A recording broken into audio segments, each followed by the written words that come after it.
In 1821, Mexico stepped forth as an independent nation, free from foreign rule for the first time in 300 years. However, its adventure into independence would bring civil strife, foreign conflict, dictatorship, and revolution before it could become the nation we know today. In this video, we follow Mexico's path since independence and the many trials and tribulations the nation endured to reach the modern day. The independence fight had seen conservative monarchists like Augustine de Iturbide and Republican radicals like Vincent Guerrero join forces against Spain. But with their common enemy gone, it was only a matter of time before these two incompatible factions came to blows.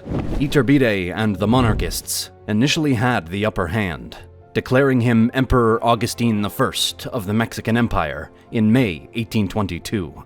Republicans and the Mexican Congress couldn't tolerate this for long, and when the emperor dismissed Congress to rule by decree in October 1822, they had their pretext for another revolt. Guerrero led the way, but another general named Antonio Lopez de Santa Anna also became a powerful voice. Santa Anna rallied the Republicans around himself and pressured Augustine to resign in December 1822. The Mexican Empire was soon replaced by the First Mexican Republic, but it would be anything but smooth sailing.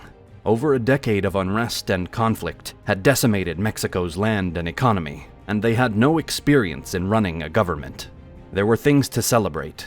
A new constitution asserting the equality of all races in Mexico was implemented in 1824, and slavery was abolished in 1829. But the new nation was plagued with unrest. Power veered between the centralists, who favored a strong central government, and the federalists, who wanted more regional power. Standing amidst all of this was Santa Anna, a charismatic and intelligent man with national hero status and the loyalty of the army. His story was as turbulent as that of his early nation. He became president in 1833, and again in 1834, 1839, 1841, 1843, 1844, 1847, and 1853, each time exiled by political rivals, only to be ushered back in again soon after. Racked by political instability, Mexico was ill-equipped to deal with the external threats it faced, or the problems in the wider imperial territories it had inherited from Spain. Thanks to the Spanish Empire, Mexican territory extended as far as California, New Mexico, and Texas, but Mexican settlement there was low. Instead, it was American settlers who were fast transforming the population of these regions, and the Mexicans believed it was only a matter of time before the Americans in these territories tried to rebel. That is exactly what happened in Texas in 1835. This video is sponsored by Brilliant. Brilliant is an interactive learning platform designed to sharpen your thinking with thousands of amazing lessons across math, science, computer science, data, and even AI. What makes Brilliant so powerful is the way it teaches through active problem solving. Rather than sitting back and watching boring lectures, with Brilliant, you'll work through interactive and visual challenges that make complex ideas feel very simple and clear. This method isn't just fun, but it's proven to be up to 6 times more effective than passively watching videos. One of my favorite courses is Visual Algebra, which transforms tricky and complicated equations into intuitive, easy-to-understand visuals. This process is perfect, whether you are refreshing old skills or building a solid foundation for more advanced math. Brilliant breaks learning into small, daily challenges you can do anytime on your phone or computer, helping you stay consistent and move towards your goals, bit by bit. So whether you are curious about learning Python, diving into AI, or revisiting algebra, Brilliant makes the journey approachable and rewarding. Head over to brilliant.org/Nelegia or simply scan the QR code on screen to try Brilliant for free, plus enjoy 20% off an annual premium membership. Santa Anna marched north to put down the Texan Revolution that same year. He spared no quarter for the rebels. Famously, after the 13-day siege of the Alamo at San Antonio in February and March 1836, Santa Anna ordered the deaths of every defending soldier left in the Alamo. The brief taste of victory for Mexico turned bitter, as the Alamo became a rallying cry for the Texan rebels that only hardened their resistance. Weeks later, Santa Anna was defeated at the Battle of San Jacinto in April 1836, where he was captured by Texan forces and was forced to retreat, ending Mexican control of Texas. U.S. support for Texas enraged the Mexicans, as did the admission of Texas as a U.S. state in 1845. Mexico considered the annexation a virtual act of war. Both sides rushed troops to the border, and Mexican troops opened fire on American soldiers who had crossed into disputed territory, beginning the Mexican-American War. The war proved a disaster for Mexico. Small groups of Americans took New Mexico and California, while Santa Anna and the main Mexican forces tried to repulse a U.S. invasion from the north. After a series of defeats, most notably the Battle of Buena Vista in February 1847, the Americans opened a second front of the war by invading along the Gulf Coast. The Mexicans waged a losing fight against the Americans as they marched inland, resulting in the American siege and capture of Mexico City in September 1847. Mexico had no choice but to seek peace. The Treaty of Guadalupe Hidalgo permanently surrendered California and New Mexico to the United States and defined the border between the two great nations of North America. Defeat in the Mexican-American War was a sobering blow to the young nation. Santa Anna was scapegoated and experienced yet another period of exile, while reformers urged a change, a more powerful central government, separation of church and state, and a stronger justice system. The church and the military stood to lose out in these reforms, which compelled them to invite Santa Anna back for his final stint in power in 1853. Santa Anna's final presidential term was one of centralization. He expanded the army and made demands for a perpetual dictatorship that pushed things too far. In late 1854, liberal reformers launched a rebellion against him, ousting him for the final time, and seizing control of government with a new reforming zeal. The next few years were a period of change, known as the La Reforma. Under the successive liberal governments of Juan Alvarez, Ignacio Comonfort, and Benito Juarez, the remnants of Spanish colonialism were swept away, with a massive reduction in power of the church and military, protections for freedom of speech and the press, and the redistribution of church land.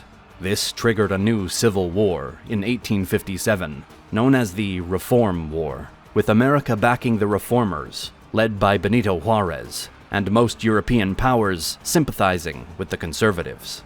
The reformists prevailed in the resulting war, following the Battle of Calpulalpan in 1860. But that victory was short-lived thanks to the French, who invaded in 1862 and installed Maximilian I as emperor in Mexico City. Juarez and the Republicans continued a government from the north, in cities like El Paso del Norte, now Ciudad Juarez, while Maximilian spent 6 years ruling as a surprisingly liberal ruler, which cost him most of his conservative support. This Second Mexican Empire lasted only until 1867, when Republican rebels captured and executed Maximilian, and sent the French packing from the continent. Benito Juarez returned to the presidency to begin a period of recovery for Mexico.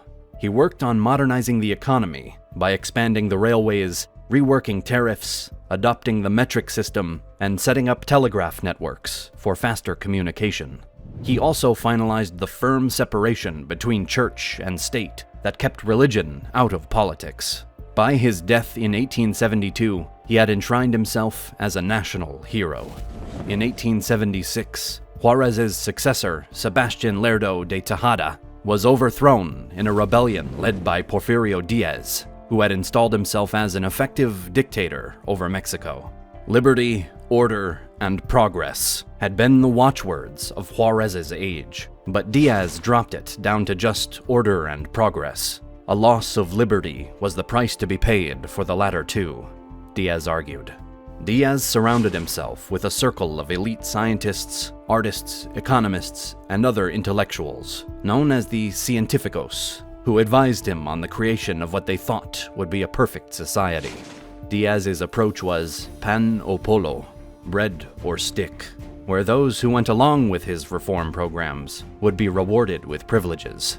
Intellectuals could expect cushy jobs in the expanding bureaucracy, while military and religious elites could find favor by supporting Diaz's policies. Meanwhile, opponents of his rule faced exclusion, intimidation, arrest, and in some cases, execution. Through his bread and stick approach, Diaz secured his regime for 35 long years. In some ways, Diaz's policies were successful. Mexico did become much wealthier, and many hallmarks of modernity, like electricity and the oil industry, took off. But this new wealth was heavily concentrated in the elites. Regular people continued to be relatively poor, with few rights, long working hours, and a stagnant or declining standard of living that caused building resentment against the upper class. Diaz was popular at first, but as the unequal consequences of his policies became apparent later in his long reign, protest movements emerged. By 1900, radical groups like the anarchist regeneration movement of Ricardo Flores Magón agitated for resistance and the overthrow of the aging dictator. By 1908, Diaz was facing significant domestic and international criticism, which led him to make vague promises about transitioning back to democracy. Optimism for change was short-lived, though. In the lead-up to the promised 1910 election, it looked like the political outsider, Francisco Madero, would defeat Diaz's chosen candidate, so Diaz had Madero arrested. The Diaz-controlled Electoral College declared Diaz president again, but he did not anticipate Madero escaping jail and calling on his supporters to rise up in rebellion in October 1910. The Mexican Revolution of 1910 pitted Diaz's Federalist armies against the revolutionaries. Diaz's army was outdated, low on morale, and lacking experience, while the revolutionaries were animated with the fire of political revolution. After a series of stinging defeats, Diaz's army surrendered in May 1911, and Diaz himself finally resigned and fled to France. Diaz's fall was only the beginning of the chaos. The next few years of Mexican politics was a mess of conspiracy, short-lived governments, and civil war. Madero held the presidency for just 15 months before being overthrown and executed by the commander of his own military, Victoriano Huerta.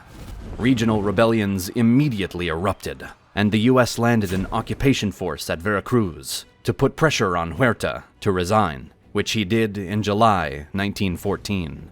Unfortunately, the anti-Huerta factions immediately started fighting each other, triggering a new wave of open warfare and destruction that ripped across Mexico. Although civil war was still raging, by 1917, Venustiano Carranza had asserted himself as the president in practice and launched a new constitution to put his revolutionary ideals into practice. He ordered the redistribution of land away from the elites of Diaz's day, renewed restrictions on the church, established universal state-funded secular education, and protected the rights of workers through the enforcement of an 8-hour working day. The 1917 Constitution remains in place in Mexico to this day. Alas, Carranza didn't have the same staying power, toppled by his former ally, Álvaro Obregón, in 1920 and killed. Obregón's presidency marked the end of serious fighting, but a sort of soft revolution continued, as Obregón and his successors in the Institutional Revolutionary Party implemented a program of reform through the 20s and 30s. Most famously, the nationalization of Mexico's oil industry in 1938. The PRI would remain in power for many decades.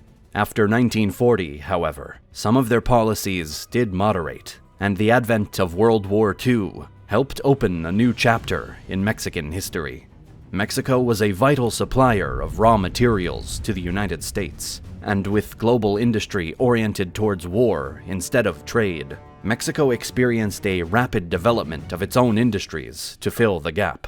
Mexico declared war on Germany in 1942, following U-boat attacks on its ships, and sent fighter squadrons to fly missions in the Pacific Theater. But aside from the deaths of 7 pilots, the effects of World War II in Mexico were almost entirely positive. The industrial boom that the war inspired allowed Mexico to enter the post-war world with a thriving industry and soon a soaring population.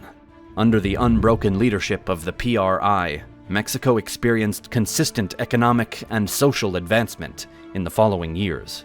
Standards of living rose, voting rights were extended to women, and infrastructure projects, such as hydroelectric dams and airports, propelled Mexico into the modern age. However, the long reign of the PRI began hitting turbulence in the 1980s. Much of Mexico's prosperity rested upon the profits from its nationalized oil industry and massive international loans.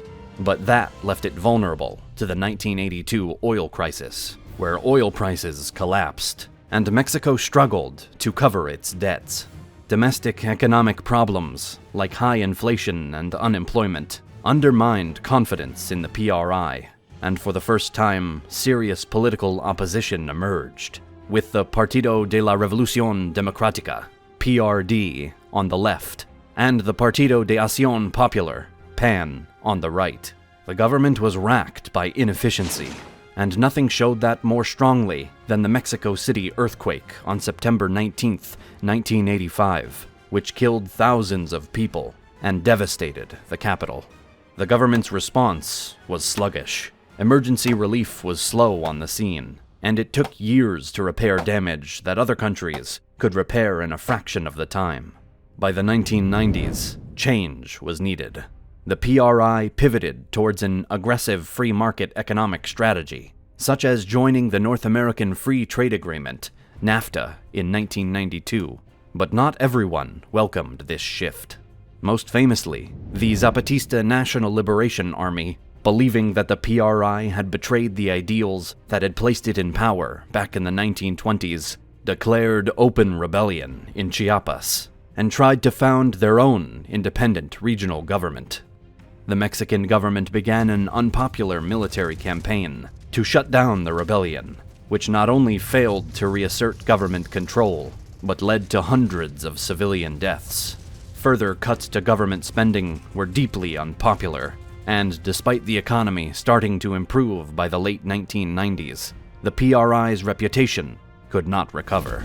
In the 2000 presidential election, the PRI's 71-year rule came to an end with the election of the right-wing PAN candidate Vincent Fox. For most people, though, the new government didn't really mean much change. Mexico stepped into the new millennium with a broad continuation of the policies and problems of the previous one, and the country continued to wrestle with inflation and unemployment with some success. If there's 2 problems that define Mexico for outsiders in the 21st century, it's the cartels and immigration. Cartels existed in Mexico for decades, but the collapse of their rivals elsewhere in Latin America through the 1990s allowed the Mexican cartels to fill the void. Then there's people migration. Every year, millions of Mexicans enter the United States legally and illegally, seeking a better life. And the Mexican border is the entry point for immigrants from elsewhere in Latin America and beyond. This movement into America has often been beneficial for Mexico, with immigrants sending money back to Mexico from higher-paying jobs. However, like many countries, Mexico struggles with so-called brain drain, where highly skilled people are likely to leave Mexico for better-paying work in the US, depriving it of valuable human capital. But while its problems are well known, Mexico's strengths are also apparent. As of 2025, it has the 10th largest population and 12th largest economy in the world, with most economists expecting it to enjoy significant growth in the coming decades. With this optimism for the future comes a pride in the past. Indigenous identification has risen from 13% in 2000 to over 19% in 2020, as more Mexicans embrace with the pride of their native heritage that had once been ignored. and modern archaeology continues to unravel the fascinating history of Mexico, stretching back thousands of years.